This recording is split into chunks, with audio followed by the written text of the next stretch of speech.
Changing the Sales Game on webtalkradio.com. I'm your host, Connie Whitman.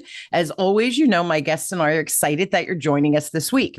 So, you know, I have a free gift for you. I always start the show with this. It's my communication style assessment. You will find the link in the show notes. You know the routine. If you haven't taken it, you will get 2 reports. Your highest score will generate a report which just spotlights your natural communication superpowers. It's important to know. Flip side, your lowest score generates another report, which kind of shines a light on the blind spot, which to me is the more important report. So really look at that one when you download and take the quiz.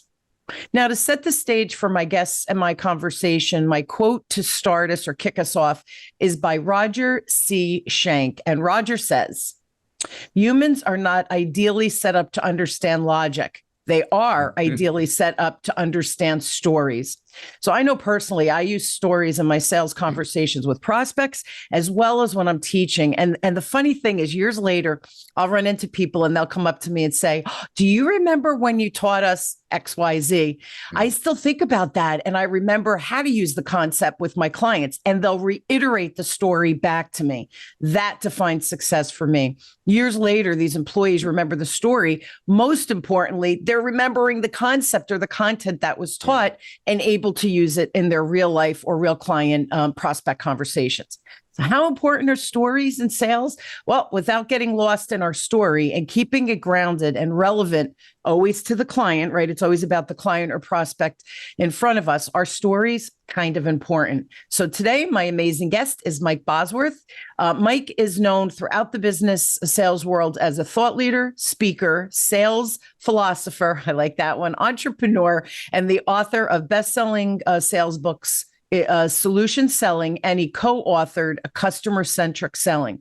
Mike began studying the power of story as a framework for building emotional connection in 2008 and published What Great Salespeople Do, the Science of Selling Through Emotional Connection and the Power of Story. Amen. Please help me welcome Mike to the show. So Mike, thanks for being on. And I love this topic because stories are memorable. And that's, I think, what differentiates us from other fill in the blank, whatever career path we're on, right?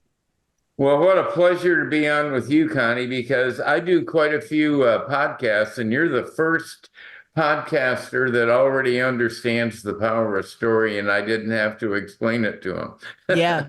Well, thank you. Well, 40 years in the biz, right? In sales. Yeah. So of course, that's you figure out what works, but our brain is taught stories from when we're little kids. So that's the muscle memory. So how can we leverage that in business? And that's what we're going to talk about today. Now, before we talk about stories, I do have one question. I know you feel there's a difference, or you define the difference between persuasion and influence. And I thought that was just a really cool way to kind of launch our conversation. Well, the primary difference is, as a buyer, volunteering to follow versus feeling like you're pushed onto somebody else's agenda. Yeah. Right. And when the stories are the key. I mean, the key to influencing people is let them choose to follow, choose to buy into the story, choose to get the message. And that's influence. And the number one negative word to me when I'm on the buying end of a sales transaction is when I feel pressure. When I feel like they're trying to shape me or push me into their agenda. And so they are trying to persuade me, where when I'm influenced, I'm volunteering to be influenced, and it's usually because they told a great story and I chose to follow. Yeah. No, when I teach, Mike, I say that I go, you compel the client to want to work with you, right? By pushing them to your agenda. And if it's a mismatch, then you're icky. And this is what we fear, right? We don't want to be icky. We don't want to be smarmy or sleazy. But when we start doing that pressure, That's exactly what you become, the ick. And again, 40 years doing this or 4 decades doing this, Mike, there's enough freaking business to go around that you don't have to chase the dollars like that and hold people hostage, if you will, if they don't buy from you. And more, their persuasion influence or sales influence gets easily triggered. Yeah. And it seems like LinkedIn now has dramatically increased the amount of, people in relationships hate unsolicited advice. Well, buyers hate unsolicited advice too. Nobody likes unsolicited advice. Yeah. And when you're out there and on LinkedIn now, oh, Mike, we do this and we do that, and it's gotten worse. It's gotten worse. Yeah. I call that they vomit what they do on me. And I think you don't even, another thing, they'll be like, hey, we're looking to hire people just like, I think I'm a business owner. Why you're the hire, meaning career path under their organization. No. Just like I'm a HR. Yeah. They vomit at you. It's disgusting. As soon as I hear the phrase, just like you, I'm done. I'm over. Because how do you know who I am and what, and it's so presumptuous. It's presumptuous. Yeah. And we have to be curious about the client, right? Not throw our stuff at them. All right. Now let's pivot over to stories. So let's talk about what elite leaders out there, what are the kinds of stories that they're sharing that have success, right? Ultimately, it's successful. Well, if you think about it, elite leaders are masters at getting followers to choose to follow. And so many of them in American industry came out of the military. And these elite leaders, when they come out of the military, they are barking orders, expecting everybody just to follow. And people with West Point and Annapolis backgrounds, I think, struggle the most in corporate America when they're trying to get their employees to choose to follow them, because their whole culture in the military has been, they don't have to choose anything. They do what they're told. That's right. That do what they're told mindset is a big barrier to leadership for so many corporate executives. Yeah. So what do you want your followers to choose to follow? They want to choose to follow the mission of your company from here. Instead of being told, here's what we do, we want them to choose to follow and to choose to buy into a new market or a new opportunity. It's all about giving your followers, your employees, your customers, your prospects, the opportunity to buy in, to be influenced versus you persuading them. Yeah, it's interesting. 2 comments on that. So first one is most of my clients, it's funny. So I deal in the banking industry across the country. So I deal with community-minded banks. I'm not dealing with the Bank of America. They're not my jam. The culture that they teach and lead, not the way I like to do business. But you see it though, right? You terrible. See that smarminess that they're actually injecting into their people. It's terrible. And it's high pressure. And they're both multi-billion-dollar companies, of course, but it's very high pressure and it's not a good way of life, right? So it's interesting. The community banks I deal with, they have a mission, they have a vision for the bank. They're building, they hire me because they want to help build a culture. Yeah. And the clients that I choose or they choose, right? Because I think it's a mutual decision, but the values are the same. My values and their values usually are in high alignment, but they do have a mission and a vision for the organization. Yeah. The second thing I wanted to say is, as you were speaking, I don't know why Martin Luther King popped into my head when you said that not versus persuasion and influence. Remember, he had how many people marched on Washington to hear him get up and speak, hundreds of thousands of people, and there was no internet back then. So they walked and bussed and, found ways to come. He influenced because his mission, his vision, his heart was so clear that it compelled people to say, oh, there's something here. I want to be part of this man's vision. That's the movement. That's what we have to try to get to as salespeople. And the personification of influence is when people choose to take your message and share it. Word of mouth is the ultimate, right? Yeah. I mean, you see some of these new movies come out, and I look at them and I say, I don't think I want to go see that movie. And even though they spend millions of dollars on the promo, 2 weeks later, that new movie's gone. It's off. Where some of these things from the film festival, low budget, but great message, they go nuts, and it's word of mouth. Boy, if you can figure out as a sales or a marketeer how to get people to enthusiastically share your stories, you got it. Yeah. Right. And it's about the right story that connects with the heart. And, it's so funny. I've gone to so many training events, again, in my years, I'm sure the same with you, right? We're always involved in some type of learning.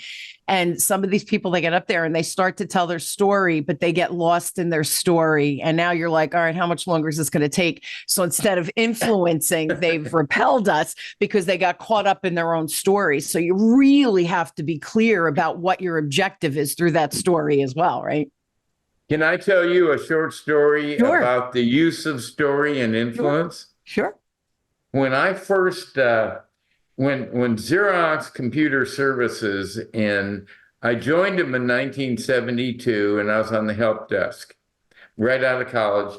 And a couple of years later, they wanted me to go into sales, and I went ick. I said no and hell no for two reasons. The first reason was that being on the support side, 95% of my clients, the salesperson who sold them lowballed them on price and sold them vaporware, told them it would do things that it didn't do. So I had to undo. Yeah, I was going to say something else, but undo is much cleaner. And so I'm at the age of, I think, 28, and they said, Mike, we want you to go into sales. And I went, no and hell no. No, because I thought it was an icky profession. And hell no, because my violent alcoholic father was a salesman, and he never kept a job longer than 6 months. So I wanted no part of it. And they came back about a week later and said, Mike, we think you'd be good at it. We're going to take the risk out. So we're going to give it to you in writing that you can keep your techie salary. You don't have to drop down to the sales base. And after 6 months, if you hate it, you can have your old job back. I said, all right. So I gave it a go. All right. So now I'm 28 years old. I've been with the company for 2.5 years. And the one thing I learned from the help desk and being a field application support person is I knew how every job title that signed into our cloud-based accounting system, I knew the before and after of their job. If you were doing cash management, I knew how you do it today, and I could describe for you a story about another cash manager who used to do it this way and now does it this way. But I didn't know it at the time. Why? But anyway, in my first 5 months in quota, I sold more than anybody in history the company sold in a full year. And these were all guys from IBM, because our CEO was from IBM. But when I go back and look at it, everybody who joined the company back then had to go through demo school. We had 26 applications, inventory and benefits and cash management. And you couldn't go out and you couldn't be on the help desk. You couldn't go out and do anything until you got through demo school, right? So now all these newly hired salespeople go out, and the only thing we train them to do in their first 6 weeks of the company is to give demos. So they go out and they introduce themselves to you on a call. Hi, Connie, I'm with Xerox Computer Services. Can I show you a demo of our material requirements planning system? And, they're leading with demos because we messed them up. We taught them to lead with demos. And when you do a demo, you're showing them everything. It's show up and throw up. You're showing them 100 things and letting the buyer decide which 7 are interesting to them out of the 100. So the only thing I didn't know how to do when I went into sales was to do a cold call. I said, how do I find prospects? And so my boss was a great prospector. And we went out, and this was 1974, we went smokestacking. And we had a new product called Material Requirements Planning, which back then was, amazing to people. And so our marketing department focused us on companies that should need our product. We don't know because we haven't talked to them, but based on their SIC code, what they sell, how many parts they have in inventory, how many employees, through a profile that for every sales rep, they give us a list. Here are the, X number of perfect opportunities for our new product. So I'd go out and I'd knock on the door. I'd go in, and it'd be an assembly manufacturing company, and they'd have 150 employees and 50,000 part numbers or whatever. So I'd go up to the receptionist, and back then they were all female in 1974. And I'd say, hi, my name's Mike Bosworth, and I'd like to speak with your materials manager. And they'd pick the phone up, call the materials manager. Now I'm 28, and this materials manager's typically 48. They've been out of college, and they majored in industrial engineering, right? And most materials managers had never had a salesperson ever even ask to see them. They're back in the plant trying to keep the thing going. Yeah. So they'd come out of curiosity. One, why does the salesman want to talk to me? And 2, because I worked for a big name company named Xerox, there was some curiosity. Because if you think about it back then, if you worked in manufacturing, the only way you could learn about cool new technology that was coming down the pike for manufacturing was to talk to salespeople. There was no internet, right? And so the combination of curious, what does Xerox have for manufacturing? And why do they want to talk to a materials manager? 80% of the time, the materials manager would come out of curiosity. And the first step in a buy cycle is curiosity, right? Absolutely. So they'd come out and they'd walk up to me, and invariably they'd look at their watch. Because I'm 28 and he's 48. Yeah. And so what's he thinking? Oh, shit. Now I've got to be nice to this guy for, 10 minutes. And so my company doesn't get a bad reputation when I give them the boot. Yeah. Yeah. And intuitively back then, this was long before I learned how to teach it. I'd confirm, I'd shake hands, I'd say, so you're the materials manager here? And he'd say, yes. And I'd say, can I share a short story with you about another materials manager I've been working with less than a mile from here? Never once did they turn down that story. Of course. Ever, right? And so now I tell them a story with the situation of that other materials manager, his struggle, and they were all he's then, his struggle, his buying vision, what he needed to do to solve his shortage problem, and the resolution.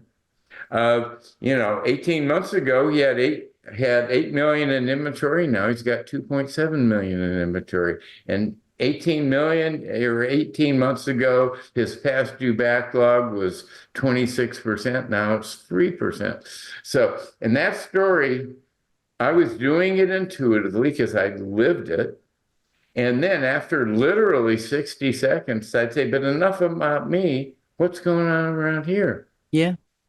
And invariably, they'd say, you want to come in and look around? So in 60 seconds, that story of a peer who's already solved their primary problem took them from this to, you want to come in and look around. Yeah. And the key words that you used during that, Mike, a great story, by the way, but the key things were it's curiosity. Curiosity, we have to go in as a salesperson and be curious about them, right? Yeah. And share those success stories with other clients so that they can visualize, right? That, wait a minute, that sounds like me. What this guy's on to something, right? Now they become curious about us. Without curiosity, I think it just we're talking at each other instead of truly having a depth of conversation, you know? So I want to fast forward now, because now you mentioned the coding, right? Like we used to have to go to the library, Mike, when we started in our career to get leads because we didn't have the internet. But now these young salespeople, you know, do they have it easier than us? Sometimes I think in some ways for the researching, be curious about the client. The researching is at their fingertips. The danger, though, I think, is that there's a lot of competition because people are so busy that the number of times they need to see us or hear from us has exponentially gone up. So that can make it a little more difficult. But young people starting out, how do they use that story element for, like you said, you were a young kid, you started in the customer success area, which, by the way, I think is really important. And just really briefly, my son works for a medical company, started in customer success out of college, and now he just got transferred over and promoted to sales. So they're starting him internal sales and then eventually external sales. That's exactly what I did. Yeah. Yep. And it's funny, Mike, because like the sales people, the sales guys, he was customer success. They would have him on speed dial because he understood what he was like. He's a smart kid, right? He understood how to provide superior customer service. So they tapped into that. So it's that same thing. So it's young people today. How do they use that story element because they're young, but it builds trust exponentially, exactly like your story said. Instead of saying, you got 10 minutes, young man, they're like, hey, you want me to show you around? They're welcoming you into their house, right? So how do young people do that today, Mike? Well, the problem is so many organizations that these young people work for are mandating that they learn the company feature, advantage, benefit PowerPoint presentation before they can make a sales call. Yeah. Right. But they didn't have the benefit of learning the customer side. And I do a lot of guest lectures for college MBA classes, all on Zoom now. But I tell them, I say, your best chances of getting a killer job, your best chances of making a lot of money in your 20s is to find a company that's wise enough to let you take care of customers for a year or 18 months before they put you on a sales quota, than the ones who make you learn how to do the company PowerPoint presentation and kick you out and say, go make sales calls. Now it's like LinkedIn. Hi, Connie, I'm contacting you because we do. Yeah. Yeah. So it's really finding an organization to work for that's got the wisdom to let you really understand who the customer is and what are their pain points and how can a targeted group of human beings do their jobs much better if they had our product. But most companies still, it's show up and throw up. They show you 100 things, hoping you're going to see 4 that you like. That's a terrible way to make a living, terrible way to be a buyer. It's terrible because we're relying on the buyer's ability to pick out of the 100 features I show them which 4 they really need. It's terrible. And it's overwhelmed too, Mike, for them, It's right? Because overwhelmed. you give so much information, they're not going to take action because they don't know. You've confused them. Instead of enlightening them, we're confusing them because of the offers. The other thing I was giggling at, a lot of times when I go to a new client, they'll say to me, we think we need help with the product knowledge. They're not communicating the products properly. And I always giggle and I go, okay. And then when I get in there, it's communication issue. It's not, they know the product. Some of these people are there 30 years, right? They know your products inside out. They knew how it has evolved over the past 20 years, whatever it is. It's not product knowledge they need. They don't know how to communicate and ask questions and become curious because they're order takers. They're transactional. That was the old way of doing business. Yeah. It's gone, man. That's the way of the dodo birds because it's all about building relationships and building that trust. And without trust, I'm sorry, you're churning and burning, and you're not making the number of sales. You're working way too hard. Yeah. Well, see, when I was 28, I was doing it intuitively. And, Me too. And I then hear I you. started solution selling and customer-centric selling. It wasn't until 2008 that I finally realized that the 80-20 rule had not changed. Back in 1974, 20% of the salespeople brought in 80% of the business. Yeah. And in 2008, 20% of the salespeople were bringing in 80% of the business. And it finally hit me that it's nothing their companies trained them in.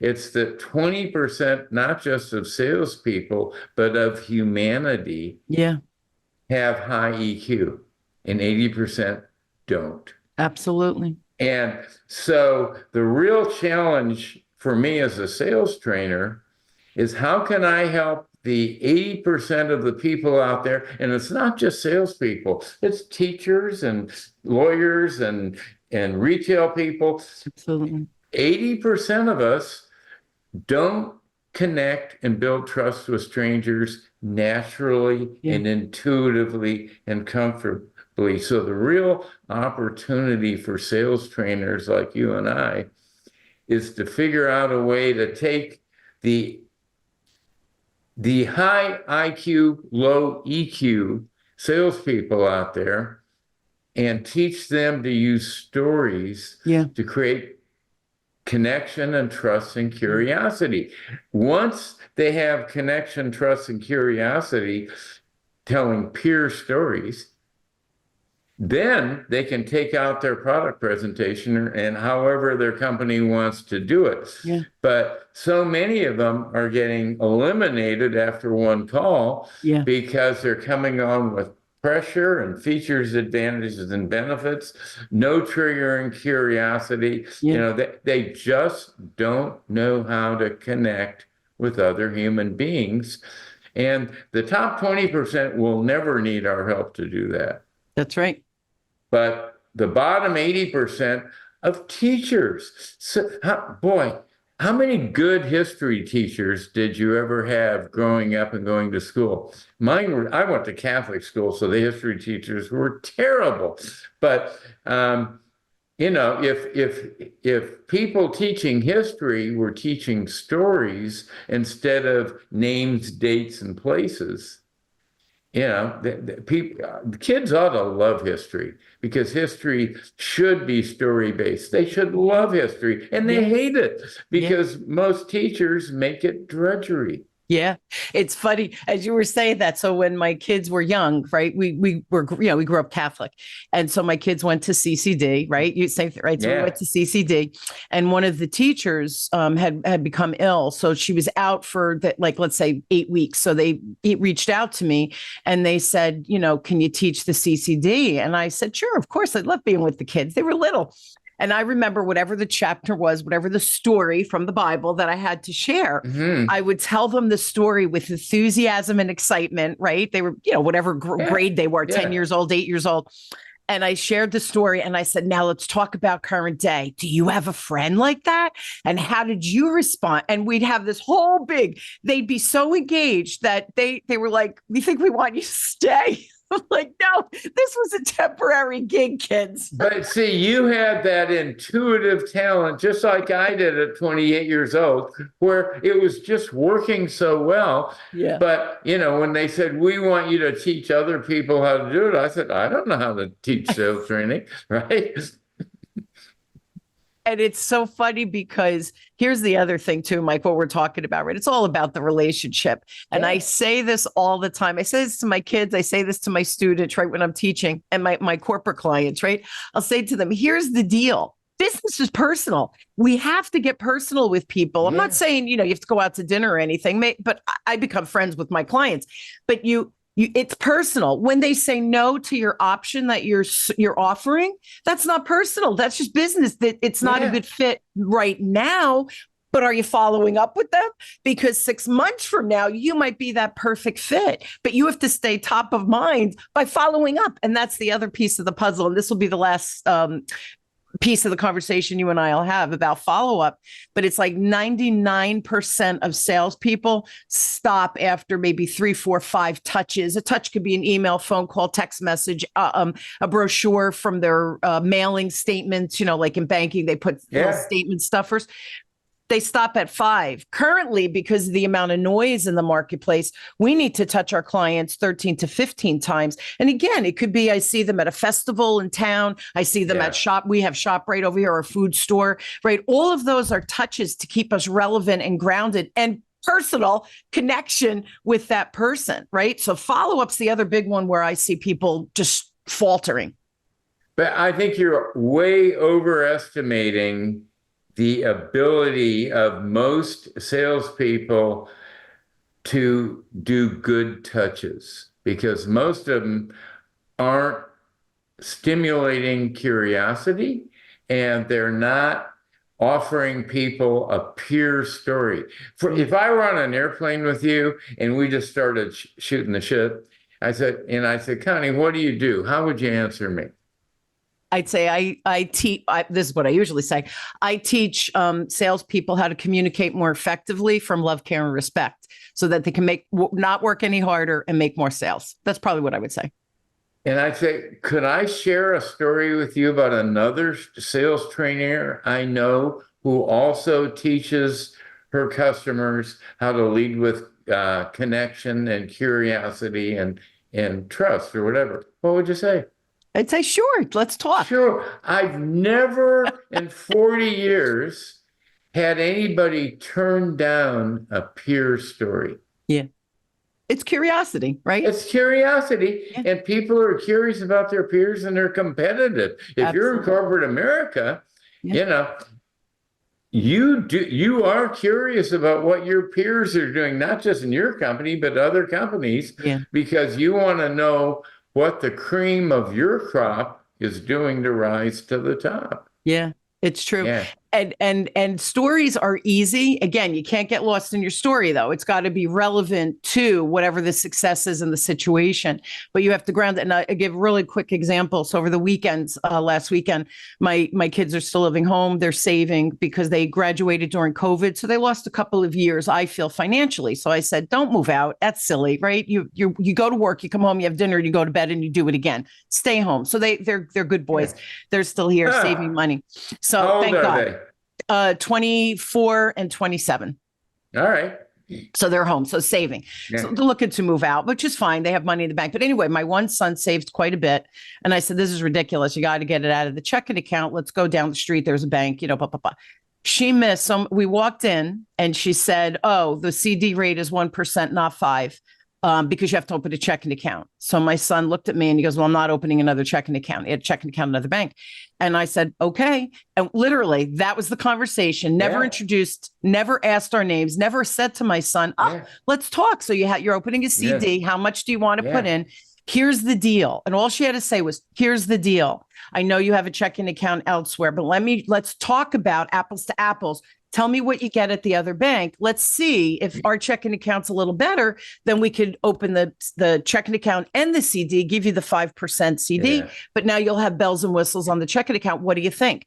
Never did that. So when we got in the car, got there. Yeah. Never got there. So getting in the car, I said to my son, because now I'm thinking in my mind, she didn't do this, she didn't do this. But then I thought, but he's young. Let me see how he would respond. So I said, if she had said to you, and I went through what I just said to you, would you have let her? He goes, yeah. He goes, I would have talked. He goes, Ma, my checking account is from when I was in college. It has no bells and whistles. I would have been so open. He goes, funny, I would have opened the checking account there. He goes, she lost the opportunity. We're not tapping into these young people who are the ones who are going to be making money. You know, the future CEOs. We're missing opportunity by just simply not having a conversation. Mike, my head almost exploded. Yeah. Oh, by the way, that wasn't one of my clients. Well, I had a huge mindset paradigm shift happen to me. It's probably 25 years ago now. I was doing about 6 times a year, I used to do public solution selling workshops where instead of having them all be for the same company, they'd come in onesie twosies just to check out. And they were usually, executive, let's see what this program's like before we put our salespeople through it. Sure. And I'd go around the U at the beginning and ask everybody, tell me what you sell. And I'd go over to the flip chart and just write what they sell. Yeah. And typically when people come to my workshops, they're selling things that are conceptual, intangible, expensive, sold to committees of risk-averse buyers, And so I get around to this one guy, Richard, and I say, Richard, what do you sell? And he says, Mike, I sell glue. And I said, I've never had a glue salesperson go through one of my workshops before. And then as I made the next request, I wanted to grab the words and shove them back in my mouth, but they escaped. And I said, Richard, tell me about the glue. And he was selling industrial adhesives. And he came back and said, well, it's got bonding properties and resist mold and stuff, It turns out he was a chemical engineer. And if you ask a chemical engineer salesperson to tell you about the glue, be prepared for the whole answer, right? And because that's who they are. And I gave him the timeout sign and I said, Richard, it sounds to me like you're using the word glue as a noun. Can you change that word to a verb and tell me about your product? And he went to MIT. He was a smart guy. Sure. Yeah, master's in chemical engineering from MIT. Sure. And he was so smart, he came back and he started talking about the gluing his clients do, where they've had trouble with mold here and vibration here, and how they use the glue to improve their process. Yeah. And that was a huge paradigm for me. So one of the things I try and get all the marketing departments I've ever worked with is to tell me a story about your product where your product is a verb, not a noun. Yeah, I love it. Because I love it. The verb is how the customer uses it. Yep. The noun is your PowerPoint presentation of features and What an easy shift, Mike.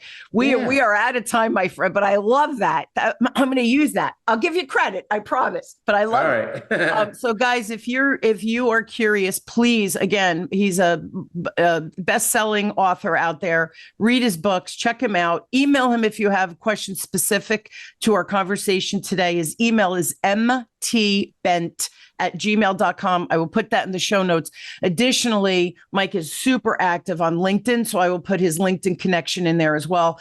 Be sure to connect with him and follow him. And again, read those books that I went through, and they will be in the show notes as well if you are curious and you want to check them out. Mike, thank you so much for being on. I love talking to salespeople, so it's my jam. So thank you so much for just having some fun with me today. I appreciate it.